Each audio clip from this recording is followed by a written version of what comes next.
रंगपंचमी असल्यामुळं सकाळीच कलर लावायला सुरुवात झाली. म्हटलं चला तनिष्काच्या पप्पांना लावूया.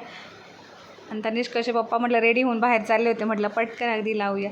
त्यांनीही मला लावला. तनिष्का आता साईडलाच बसलेली होती. नंतर होती आमची चेरो. चेरोलाही आम्ही कलर लावला. चेरोला असं वाटलं हे काही खायला देत आहे का काय, पण नाही, तिला कलरच लावायचा होता. इकडे मुलांची मज्जा तुम्ही बघू शकता. वंश तर पाण्याच्या टाकीतच उतरला होता आणि मुलं बघा किती एन्जॉय करताय.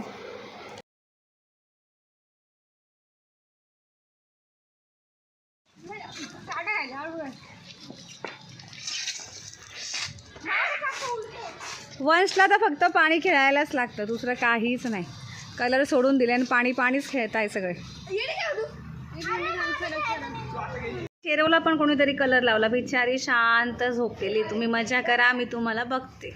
एका साईडला साऊंड सिस्टीम लावला होता आणि मुलं मस्त डान्स करत होते. नंतर ते थकले होते. मस्त सगळ्यांनी माझा वगैरे आणला आणि त्यांची मस्त पार्टी सुरू झाली.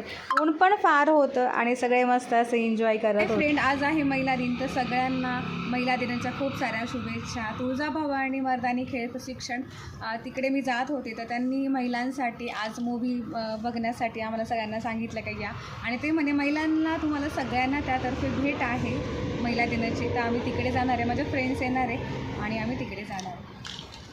त्याच्या फ्रेंड पण आल्या होत्या आणि सगळे मस्त बाहेर बसले होते आणि खूप दमले होते म्हणून सगळ्यांचा मस्त आराम चालू होता आणि छान असं ऊन पण होतं. नंतर आम्ही पिक्चर बघायला गेलो होतो आणि द केरला स्टोरी पिक्चरचं नाव होतं. बाकीचे काही फ्रेंड्स यायचे पण होते आणि बाकी आलेलेच होते. म्हटलं सगळ्यांना तिथे आपण छान भेटूया अगदी. आणि फिल्म स्टार्ट झाली. खूप छान पिक्चर होता. भेटूया पुढच्या व्लॉगमध्ये. बाय.